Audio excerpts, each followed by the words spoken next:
Well, this is the LK&R. We're still here hardly at it at the clubhouse. The LK&R has about a dozen locomotives.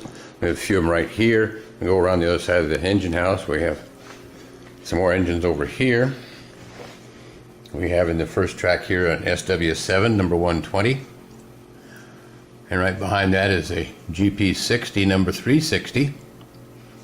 And then a U28B number 281. And a GP38 number 200 is what's over here. And then you look just a little bit back over here or some, you've got a GP35 right in here with another U28B number 280 over here. And we have a GP40 right here. Actually, that's a GP50, pardon me. Anyway, here's the GP40 here, and another GP40 right here. So that's the locomotives that the engines on the LK&R happen to be. And we got a couple more out here in the yard. We'll kind of scoot out here to the yard. We have another switcher here. We have the 100. That's an SW1000. And then back up here we have another locomotive, a GP38 on the passenger train. This is engine number 201. And then of course we have the passenger train. The first car is a power car. Since the LK&R doesn't have any locomotives with steam generators in them for heat or HEP, either one, we have a power car or a steam generator car, and then a baggage. And we have a Vistadome coach diner. The front part of the car on the left in this picture is the coach section, and then the kitchen is under the dome, and then the windows to the right of the dome are the dining room. Then that's followed by a full 48-seat coach. And then on the back end here we have a Vistadome coach lounge observation car. The first part of the car on the left has coach seats in it, and then the rest of it has a cocktail bar under the dome, and then the back part of the car with the round end on it is lounge seats. So that's the passenger train. And kind of look down along the layout here a little bit, you can see where it goes. It's a 5-car train. And this is a view of the freight yard. This is Stanton Yard, after Don Stanton, one of our club members who has since passed away. So we named the yard after him. So it's Stanton Yard for Don. And I don't know if I can get this around here or not. I'll just see if I can pull it in. There's a sign here on the yard. It says Stanton Yard. So that's for Don. Don was a very valuable. He's one of the original members of the club when we first formed the club in 1985, and Don has since passed away, and his wife has moved to Missouri. So anyway, we don't see Reen much either. So that's where we're at that way. And then down here on the end of all those freight cars, of course, we have to have some cabooses. So these are the LK&R cabooses. There's 4 of them. This is the 40, and the 58, and the 41, and the 50. These are all wide vision cabooses. And then of course up from there we have the grain elevator with some grain hoppers in it.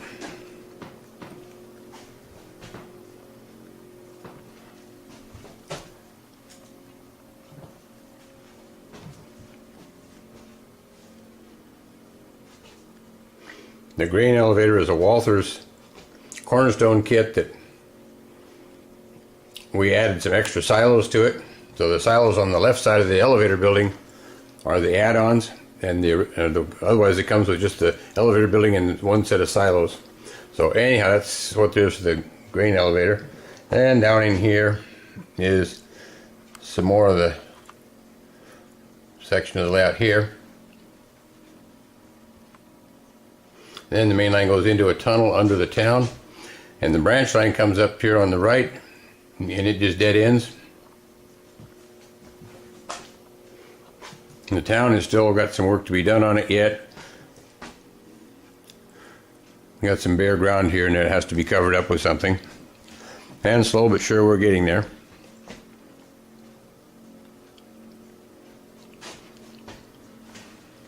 This is the railroad station up here at that town. No name city, evidently. There's no name on the depot.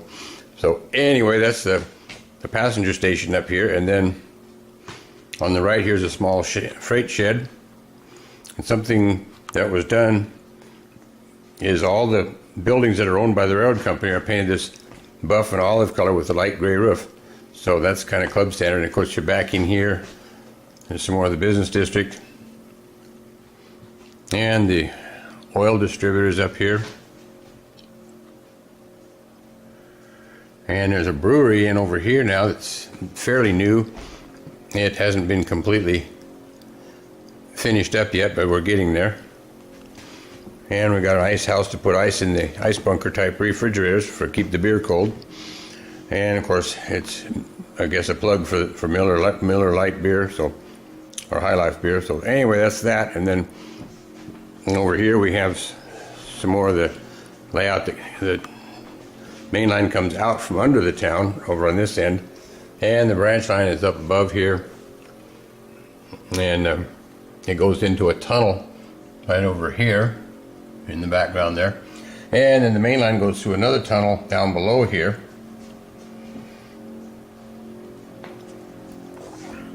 and then it comes around and it goes into another tunnel under the control panel. And the branch line, of course, is up here on the upper level. We're doing some work right here on this switch, so we'll have that operable here before too much longer. And then, of course, it goes across the control panel. And this is the control panel. Right here kind of shows how the layout was put together. The red lines are the main line, the green line is the branch line, and the orange line up at the top is the yard. And then we have positions that you can put the switches in. We have 4 radio control throttles, which are these over here. These are the radio control throttles. And 3 of them, the 4th one's on the other side of the layout sitting there. So anyway, depending on what throttle you have, if you've got throttle number 2, you set your position to number 2 and then turn this on, and throttle number 2 will control that section of track. We also have an analog throttle, which it plugs in right here if you want to go that way. And then we have a DCC position for the drifty, cantankerous, and confusing. I haven't found a good DCC system that works reliably yet. So, and with so much work that I have to, so much equipment that I have, I can't afford to switch over. And we've got the bridge. Oh, this is where the tunnel comes out the other end under the control panel, and then it comes back through to this bridge. And there's a waterfall in the background right there. And then we come around to the Grand River Lodge, and there's a little station there for a train to stop there and pick somebody up. Right now they'd have to ride the caboose of the local that comes up here. There's no passenger service up here on the branch line. And this is a coal mine we're working on over here, and it's slowly coming along. And then the main line goes underneath the branch line right here.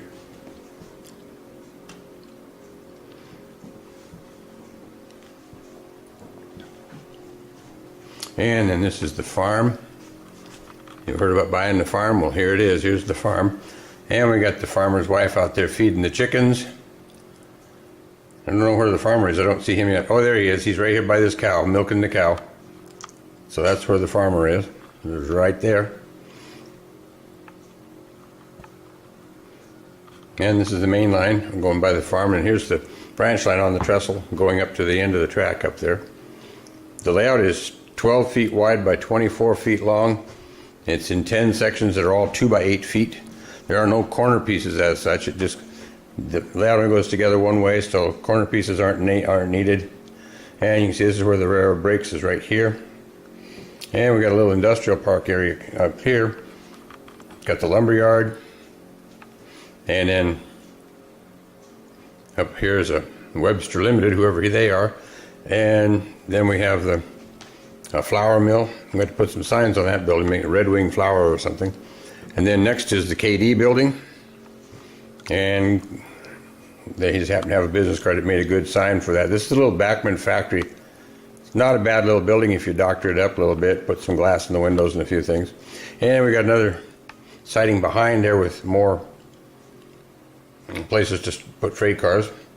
And then down here on the end of that back siding is a car loading freight warehouse.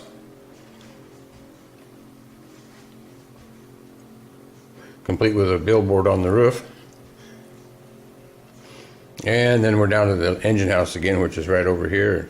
All the blue stuff is on there. So that's what there is for the LK&R Railroad as far as the building goes, and the layout goes. Anyhow, and this is the other passenger depot on the main line. And you can see it's also buff and olive with a light gray roof. That's a requirement that the structures owned by the railroad company are all painted the same. So it kind of ties the layout together. And of course there's some more scenery and stuff goes through here.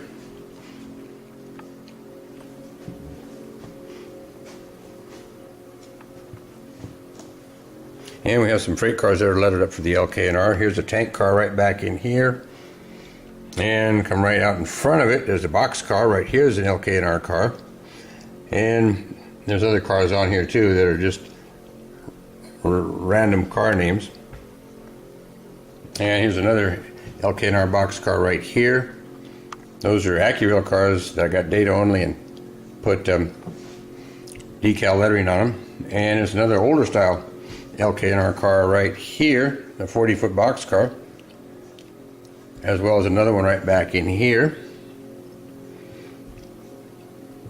I would like to do a couple of covered hoppers lettered up in LK&R. I just have to find the right car to do it. So anyway, that gives you some idea of what the layout looks like. And down here in the corner, you can kind of look across and see the back room. Right beside that doorway out there is where the town is, and then the road goes around the back side of this. The grain elevator is on the other side of this wall. And then of course the clubhouse has some photos, pictures.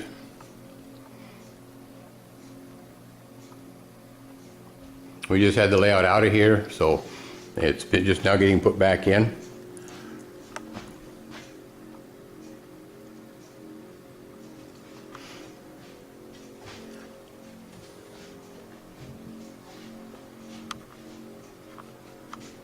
The LK&R is different from most of your portable modular clubs in that the club members do not own sections of the railroad.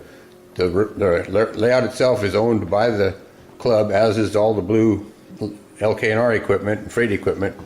And also the trailer that we haul the layout from here to there in is also owned by the club. And everything else on here that's rolling stock wise belongs to various club members.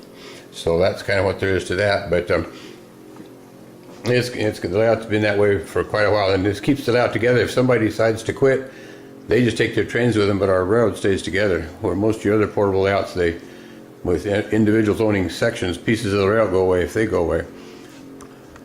Well, this is inside the control panel.